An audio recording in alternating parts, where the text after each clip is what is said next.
Download करें जनमत Haryana app. Jind जिले का कंडेला गांव, जिसे आज तक किसानों पर गोलियां चलाने के लिए जाना जाता था, अब ये गांव बड़े बदलाव के दौर से गुजर रहा है। गांव ने फूड प्रोसेसिंग के तरफ अपने कदम बढ़ा दिए हैं। कंडेला में हो रहे बदलाव के गवाह बने हैं गांव के ही रहने वाले सोनू और पवन। जी हाँ, सोनू और पवन, जो कि पेशे से इंजीनियर हैं, कुछ वक्त पहले तक मल्टीनेशनल कंपनी में अच्छे खासे पैकेज पर नौकरी कर रहे थे, लेकिन कुछ अलग कर गुजरने की तमन्ना में दोनों ने अपनी नौकरी को अलविदा कह दिया।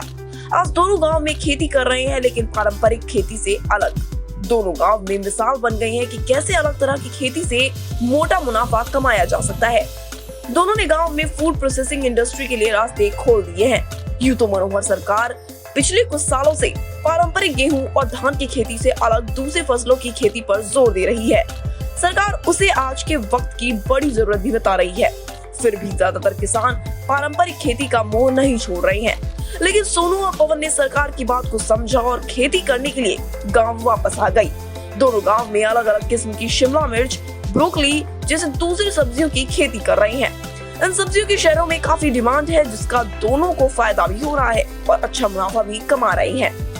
अगर आपके पास एक कनाल भी एक बीघा मान लो, एक कनाल मान लो, थोड़ी सी भी ज़मीन है, उसके अंदर कुछ ना कुछ ट्राई करो, आपका एक्सपीरियंस बढ़ेगा और आप इसको फिर बाद में एक लंबे स्तर के ऊपर कर सकते हो और आप इसमें लाखों रुपए कमा सकते हो।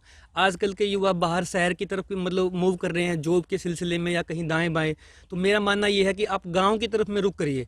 गाँव में ही आप मतलब आपको वो चीज़ मिल जाएगी जो शहर के अंदर आपको नहीं मिलेगी। तो स्टार्टिंग में आता है जैसे कि मेरा कोई खेती का कोई एक्सपीरियंस नहीं है, उसके बावजूद आप देख सकते हो मतलब कितनी अच्छी मैंने क्रॉप लगाई हुई है। स्टार्टिंग में थोड़ी प्रॉब्लम आएगी, लेकिन आपको बताने के लिए गवर्नमेंट आपकी पूरी हेल्प करती है, आपको बड़ी बढ़िया ट्रेनिंग प्रोवाइड करती है। हमारे पास शिमला मिर्च की 3 वैरायटियाँ हैं, रेड कलर में, येलो कलर में और ग्रीन कलर में। उसके अलावा नेट हाउस में हमारे पास गोभी की 3 वैरायटियाँ हैं, पिंक गोभी, येलो गोभी और ब्रोकली, जिसकी पैदावार बहुत अच्छी है। किसी दूसरे की नौकरी के लिए देते हैं, वो अगर हम अपने खेत में लगा दें तो उससे हम अच्छी पैदावार ले सकते हैं, अपने परिवार का पालन पोषण भी अच्छी तरीके से कर सकते हैं और एक मिसाल भी खड़ी कर सकते हैं। और भी किसान भाई हैं जैसे गेहूं और जीरी के पीछे लगे रहते हैं, उसमें कुछ नहीं बचता है। 30,000 रुपये के गेहूँ होते होंगे, मेरे ख्याल से 50-60 हज़ार रुपये की जीरी होती है, तो वही ये लगा लो 1 लाख रुपये की फसल होती है 1 साल में, और इससे आप 10 लाख रुपये तक की फसल ले सकते हैं 1 एकड़ के अंदर। इसलिए हमने सोचा कि अपना एक ब्रांड बनाएं। सोनू और पवन ने अलग अलग किस्म की सब्जियों की खेती कर निश्चित ही दूसरे किसानों के लिए मिसाल पेश की है।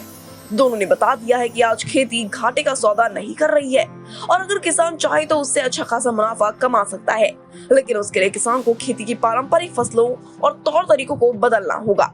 अब देखना यह है कि कितने किसान सोनू और पवन की खेती के मॉडल को अपनाती है। ब्यूरो रिपोर्ट, जनमत हरियाणा। राजनीति के आगे, राजनीति के पीछे, हर हलचल को जानने के लिए हमारे YouTube चैनल जनमत हरियाणा को लाइक करें, सब्सक्राइब करें और अपडेट रहने के लिए बेल आइकन दबाना ना भूलें। देखते रहें जनमत हरियाणा, सच के अलावा कुछ भी नहीं।